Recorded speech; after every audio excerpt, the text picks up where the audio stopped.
state parks are in jeopardy. Cost of health care. Higher taxes. Pension reform. There are solutions in California. At the end of the day, this is good for California. Hello and welcome to California Connections. I'm Kevin Yamamura, political reporter for the Sacramento Bee who covers the state budget. For the last several years, January has been fraught with budget misery as Governors Arnold Schwarzenegger and Jerry Brown announced deficits as large as $42 billion. Today, that chapter may be closed, at least if you believe Governor Brown's newest declaration that California no longer faces a deficit. After years of spending cuts and an infusion of voter-approved taxes, the state appears to be closer to budget balance than at any time since before the recession. Governor Brown presented a $97 billion budget on Thursday, January 10th. Brown proposed increasing spending for education, but holding the line for most other programs. His austerity message won support from both Republicans and Democrats, but some Democratic allies criticized the governor for giving nothing more to safety net programs, an issue we expect to be debated in the months ahead. Joining us are H.D. Palmer from the Department of Finance, Senator Mark DeSaulnier, an East Bay Democrat who sits on the Senate's Budget Committee, and Senate Republican leader Bob Huff from Southern California, who previously served as Vice Chair on the Senate Budget Committee. Thank you all for being here today. Thank you. Pleasure. Thank you. H.G., what do you think it'll take for us to keep the era of deficits behind us? Well, I think it's going to take a couple of things. One, some of which is under our control, some of it's not. Governor Brown indicated pretty clearly that 2013 is going to be the year of fiscal discipline. He understands very much how we got to this point, and a lot of that has to do with the fact that we made very difficult but necessary decisions over the last 2 years to bring general fund spending down. We can't throw the gear shift in reverse, in his view, and undo or unwind a lot of those reductions if we want to stay on a path towards structural balance. Things we don't control, one could come as early as February. What happens with the federal government, what they do or do not do with the debt ceiling. If they don't take sufficient action and the economy goes into a recession, that could hurt our revenues. All the more reason, in the governor's view, to be very prudent when it comes to a spending plan that he put forward. Thanks. Senator DeSaulnier, what was your takeaway from the governor's budget yesterday? I'm very supportive. I think the things that we have done, a lot of people don't think the legislature works together, but the things that we have done, and it's not always been kumbaya moments, there are tough debates about it, but we have implemented most of the governor's cuts from the last 2 years. They were very painful, and I think we should continue to be prudent, as the governor suggested. Senator Huff, what about your thoughts? Well, I don't want to be Danny Downer here, but why change now? Yeah, why change now? When there's extra resources, or money in this case, certainly the job is easier, and people are kind of singing kumbaya about how great it is. I don't think that we're out of the woods yet. HD talked about some of the problems that still face us out there. We still have a housing recovery, even though it's starting to turn around. We don't know if it has legs on it. There's a lot of other second-tiered home mortgages that are underwater that, you know, if anything happens, these people are out of their homes. There's a lot of mitigating factors, and so the fact that it has a built-in billion-dollar reserve, if that's a real figure and not just something as a placeholder for more government growth, that's a good thing. The fact that it puts $2.7 billion in the new funding for schooling is good, although the governor promised that, you know, all the money from the taxes was going to go there. You know, there's a lot of things to like about it, but there's still a cautionary note. Is there anything you would do differently at this stage, knowing what we know about these projections and what the economy is doing right now? Well, even last year before the tax increase, if education is your highest priority, you do that. I don't think I would have I don't think I would have let the previous cuts from IHSS expire. I don't think I would have automatically done away with the furlough program that was cut, or to put in an increase in pay just yet. Let's get out of this debt that we have sooner rather than later. We know that the voters are looking at the state now to see if we can act responsibly with the money. We got partway there yesterday. We have a long way to go, and this is just January. We have a full appetite for new spending that'll be unfolding as bills are introduced and as we get toward the May revision and the final budget. What about you, Senator DeSaulnier? Anything you would do differently than what the governor proposed yesterday? Well, I think we have to have a discussion, as Bob has suggested, in the next few months as the budget subcommittee start to meet. The last 2 years, I was chair of this budget sub 3, Health and Human Services. We made really difficult cuts. IHSS was not something that I agreed to, so I differ with Bob. I think as we have to be sensitive about the economic recovery, I agree with Bob in that way, but the safety net, we know that people who are are below the poverty rate in California has grown. So we don't want that to get worse, because that won't help the recovery either. Great. HD, the governor had a plan for higher education where he increases funding, but also asks the systems to impose some new measures, particularly pertaining to caps on the number of courses they take and some other efficiency measures. Can you explain that a little bit more? And do you think UC and CSU have enough money, sufficient resources to avoid tuition hikes? Well, we certainly hope so. The governor, following through on what he said last year, is in his budget renewing an investment in higher education. But it's not just a question of the dollars. One of the things that has allowed UC to grow in recent years is because of the fact that they've had significant tuition increases, as well as CSU. And one of the things that is causing a lot of debt for students and their parents is time to graduation, because most of the students at UC and CSU can't get a degree and get out in 4 years. And the less courses that are available for them to be able to get those degrees, the longer they're in, the more the costs are going to be, the longer the debt is. So the governor wants both UC and CSU systems to implement reforms to improve times to completion as part of his overall plan for higher education. He's going to be taking that message directly to the Board of Regents and to the Board of Trustees in the coming weeks because he believes that we need to renew that investment in higher education, but it's got to be affordable and it's got to be predictable, both for the students and their parents. Senator Huff, what do you think? Do they have enough money to hold the line on tuition? We've seen these increases since the recession. What do you think?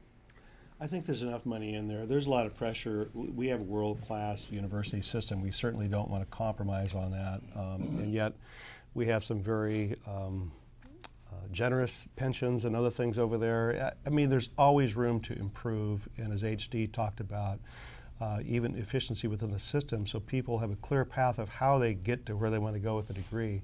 I mean, I often tell people I went to 3 colleges and graduated in 4 years. You can't even do that in 1 college anymore because the system's so convoluted. They don't offer the right classes at the right time. We have some classes that are perhaps not even necessary to help somebody be a intelligent, functioning adult.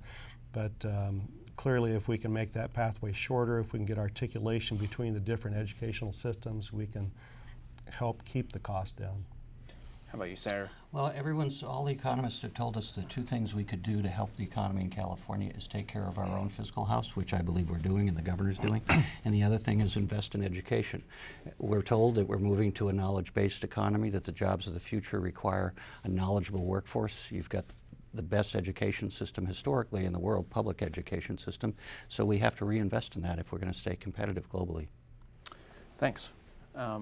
And you've examined the Senator DeSaulnier, you've examined the Health and Human Services budget. The governor on Thursday committed to expanding Medi-Cal to low-income adults who currently do not qualify, this so-called optional expansion. What do you think of that commitment, and what do you think about his concern about cost increases in that area? There are huge concerns. When we went through that, when we went through the healthy family debate, that I supported the governor, but I had some real concerns about it, as Senator Huff knows. We're looking at a real challenge this year. We go into the special session on health care reform. The governor, and I agree with him, that we want to be right at the forefront in enacting the ACA, the American Affordable Care Act. So we have real challenges in California. We have a very diverse client base, and it's going to be tough to serve them and bring their health care services up while we control the cost. Senator Huff, is that a good direction to go toward to commit ourselves to expanding Medi-Cal to the new population? I don't think we have to be at the head of the curve, which I believe this puts us. As I understand it, it's one of the first steps of implementing Obamacare, and yet we don't know what Congress is going to be doing with that yet. So my preference would be wait until it's fully implemented and funded at the federal level before we start making those steps here. We already have such huge costs in all the social services, and we tend to be a little more generous in California. We want to provide a safety net. We want to help people that are down and out, but at the end of the day, health services are some of the most rapidly growing expenses. And even though we've just raised the taxes, we're on a pathway to our own fiscal cliff that'll be unsupportable because we're growing our own budget $6 billion a year. Well, that's the amount the taxes coming in. So what do you do after 7 years and this expires? HD, the governor laid out a path in which the state would either take responsibility for that new population or possibly counties. Can you just explain that a little bit more? Sure. The governor wants to enter into a dialogue this year on what is the best way to implement this going forward. The good news is that relative to other states, we're ahead of the curve. We're one of the first states to implement an exchange called Covered California. That's well underway. But the governor wants to have a discussion about which is the best way to go to have an affordable and sustainable expansion of the healthcare system, which is why he put out two options. One would be a state-run Medicaid program, or one would be one that's run by the counties, because whatever we do in this, there's going to be an inextricable relationship between the state and the counties. And so the governor wants to engage on that with all of the stakeholders early as possible. Great. The governor did increase funding not only for the universities but also K-12 schools, and with that he proposed a new local control funding formula. I'm curious, he used the word controversial yesterday. He said that there could be some areas, poverty, high poverty or English learner districts that receive more of the growth than some of the suburban areas. He even said, there are differences between places growing up in Richmond and Beverly Hills. I'm curious, Senator DeSaulnier, what do you think of this new formula and the way it distributes money and the way it gives local officials control? Well, I think it's generally good, but it's going to be complicated and it is going to be controversial. I have represented a district that has very large pockets of poverty. You reference Richmond, and I also have areas that are amongst the wealthiest in the state. Some of those school districts have historically been low return to source, so that's part of the discussion as well. But I do agree with him, not to quote Aristotle, is we know in the East Bay, in the Bay Area, the test scores track the poverty rate. The high-income neighborhoods, the test scores are really good. The kids go on to find four-year schools generally. The poor neighborhoods, they're in poverty. They end up being institutionalized often for the rest of their lives. So I think the direction is right, but we're going to have a real robust discussion about it. And just on that point, I mean, do you think that more finances, as the governor proposed, would bring those test scores up? Would bring those performances up? Clearly they would. The research that Stanford did when Arnold Schwarzenegger was president, oops, that was a Freudian slip. I wouldn't have voted for that, by the way. Apparently. When he was governor, it indicated you've got to spend more money. Personally, I think it should be targeted with some of the realignment things we've done. In the East Bay, we know where the targeted families are, and it's not just when they're in the classroom, it's when they go home as well that we have to support them. Senator Huff, what are your thoughts on this local control funding formula? I like local control. I have some concerns about the weighted formula. As Senator DeSaulnier talked about, I represent both extremes as well. And some of the lowest funded schools I have are some of the highest performing, and yet they're on the verge of bankruptcy. So how does this new formula affect them? Looking at that Stanford study that Senator DeSaulnier talked about, they also said to put more money into education without changing the outcomes would be a waste of money. We have spent, if you adjust for inflation, over the last 20 years, we're spending, well, at least for the latest data we have, which is obviously not the last couple of years, but 170% of what we were after inflation 20 years ago, and our performance has flatlined, if not dropped down a little bit. So it's not just money, although money certainly helps, just like it helps the state budget. So we have to put upon the educational community some deliverables, much like private business does. They don't just go to the board and say, we need more money. They say, okay, what are you going to do with it? How are you going to, and then they assess to see if we get there. That's something government does not do. We do not go after performance. We just assume money will solve the problem, and that would be a mistake if we do that with education.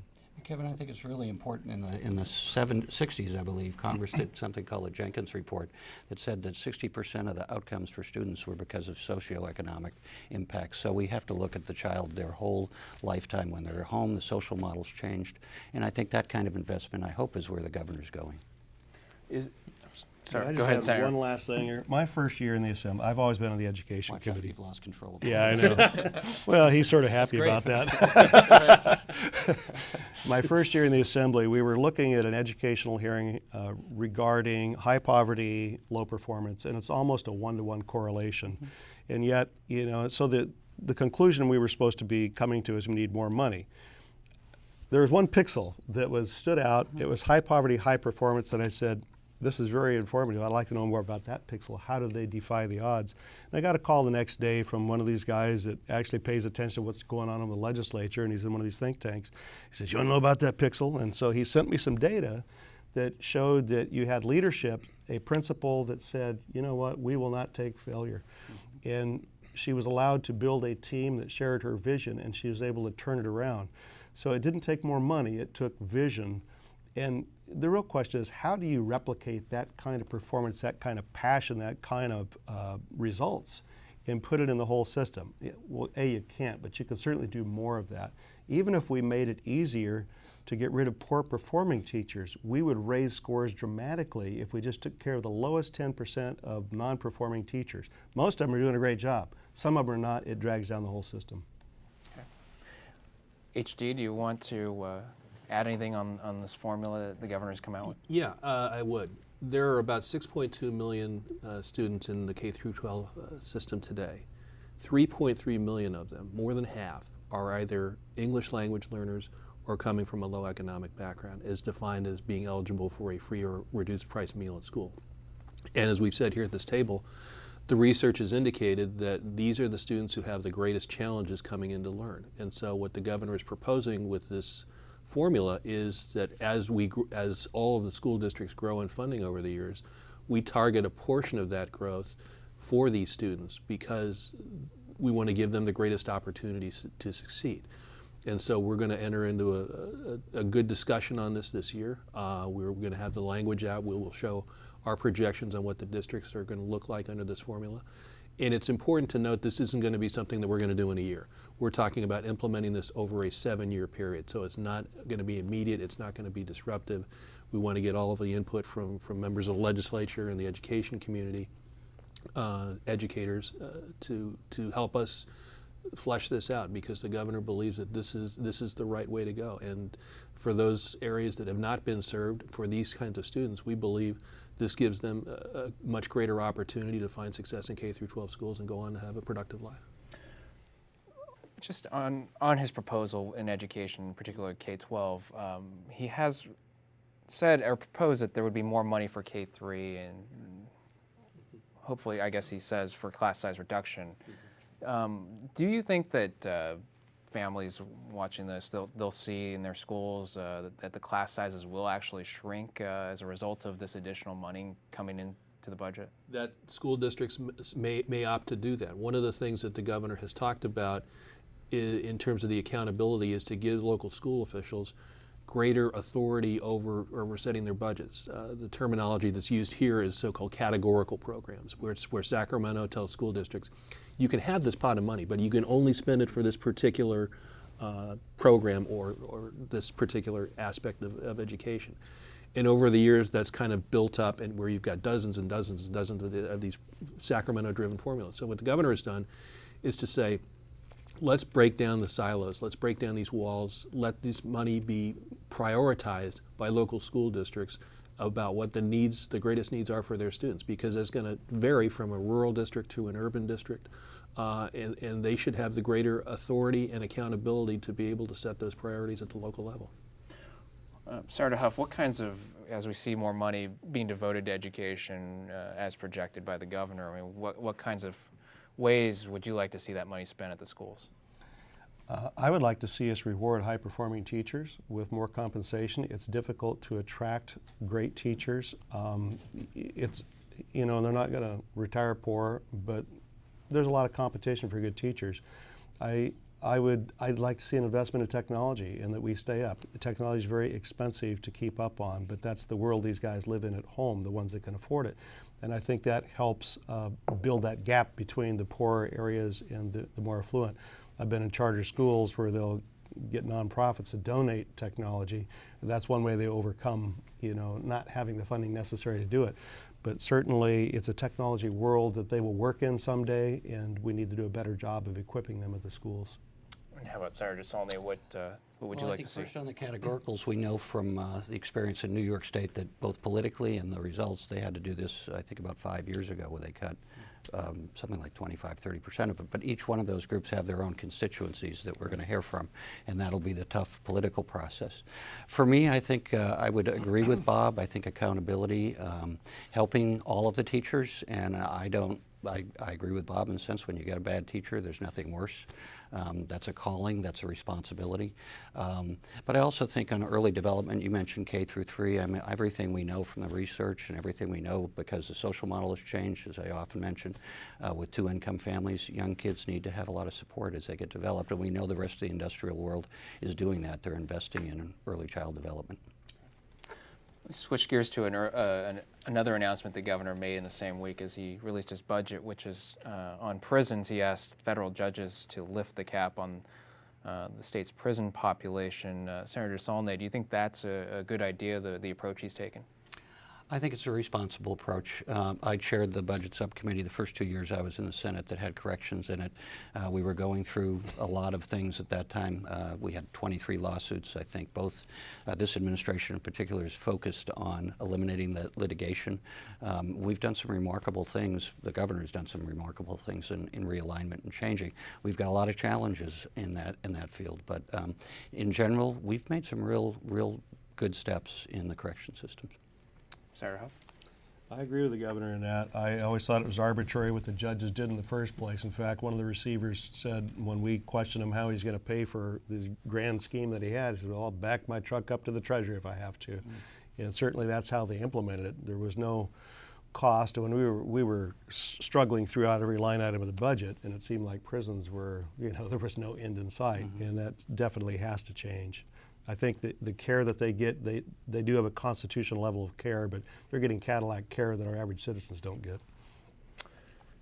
HD, do you think that our realignment is working as expected? This is a big change that the governor implemented his first year in office. And we believe so. We think it is important to bring it back to local control because these inmates, once they get out, are going to go back to their city or county of origin, and better for them to be there with not only supervision but with an array of services that we hope is going to keep them from reoffending, whether it's drug and alcohol treatment, whether it's foster care issues that are associated with that.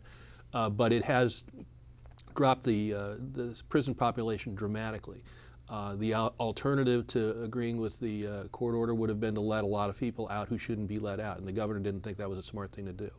One of the things that we've had to deal with during this receivership is that the budgetary authority over prison health care doesn't lie with anybody sitting at this table. It doesn't sit with the governor, doesn't sit with the legislature. It has been given to a receiver who is independently appointed by a court body who has essentially a blank check. We've seen prison health care costs grow by about $1.8 billion since 1998. And the bulk of that is due to the fact that the court cases over which the receiver has authority, they can spend whatever they want. They can set what salaries they want. They can hire as many people as they want. We think that we have demonstrated that we can provide an adequate level of care, and we have reduced population so that it is time to give the authority back to the state, because we've demonstrated that we can run these prisons in an effective manner, and we are providing the level of health care that is necessary. Thanks. Let me ask just about the capital dynamics. We had an election in November that shifted some of the power balance and giving Democrats supermajority control of both houses. Senator Huff, I mean, how does that change your approach to this budget? We've already seen changes subsequent to Prop 25, which allowed Democrats at least to pass the budget plan itself on a majority vote. But what does this latest change do for your party, and how does it change your thinking? I don't think it changes the budget a whole lot or the budget process. That happened a couple of years ago when the voters gave the legislature majority vote power over the budget. Since that time, you've seen pretty much an end run around Republicans. We have our subcommittee meetings. They dutifully listen to what we have to say, but then they ignore them and do their own thing. And we don't have big 5 meetings anymore. It's a big 3, if that. So, you know, the dynamics won't change a whole lot.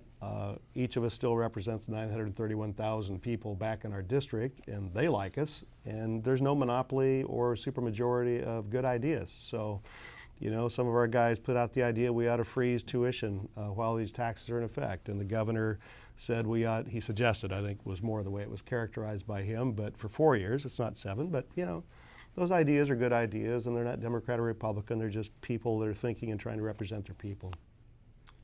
Senator DeSaulnier, on your side, do you have a supermajority, which means you could, if you could get all of the votes of your caucus? Don't be frightened, Bob. Super minority. How's that phone booth that you have the caucus meetings in? Getting into our Superman We're outfits. friends. We're Yes. friends. So, how are you going to use that power? I mean, you could pass taxes if you had everybody vote for them in your caucus. Well, I'm one who believes that good fiscal policy is good social policy. Bob and I probably agree on a lot of things in terms of fiscal policy and efficiency. We're very different on social policy on some key things. But that's part of democracy. I think the voters clearly said that they were happy to have they voted for new revenue. We've been saying all along that we both need to cut. We have a mixture of cuts and revenue. And we've succeeded. Now I think we have to govern responsibly and be consistent with what we asked the voters to do that they gave us. Do you think that after voters gave you Prop 30 and Prop 39, that is there any room for more taxes, or do you think that now you're not going to pursue any more taxes? I think we have to look real carefully. I think for the average Californian, their income is still, there's a lot of pressure on them. The wealthy, not so much, and they've grown. But for the average Californian, they're still struggling to pay their mortgage and get their kids to school. So I think we have to be sensitive to that, or I believe that they will turn on us, the voters. I think there's still an opportunity to look at how we deliver services and be more efficient about how we deliver services, which should be a bipartisan effort. If we invest more wisely and we have better outcomes, that's better for everybody, and it's better for California and America. Are there any particular issues, Senator Huff, that you think Republicans will have, where their votes will be pivotal in helping on the budget? Any areas that you can think of at this time?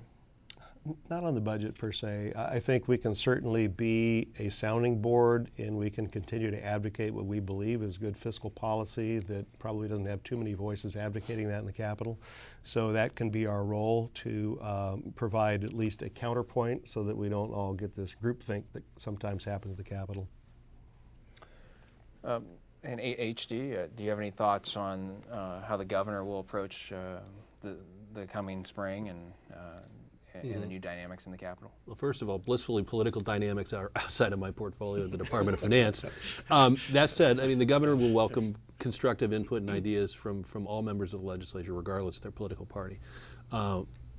As Senator DeSaulnier noted, the people of this state entrusted this governor and this legislature with a lot when they passed Proposition 30, and now the governor believes we have to prove that we're worthy of that trust. Great. Well, I appreciate your time. Thanks for being here to discuss the budget just after the governor released it. We have not much time left, so I thank the viewers for watching us here today on California Connections, and we'll be looking forward to what happens in the months ahead as the budget goes through the legislative process, and thanks for joining us. Cost of health care, Higher taxes. pension reform. There are solutions in California. At the end of the day, this is good for California.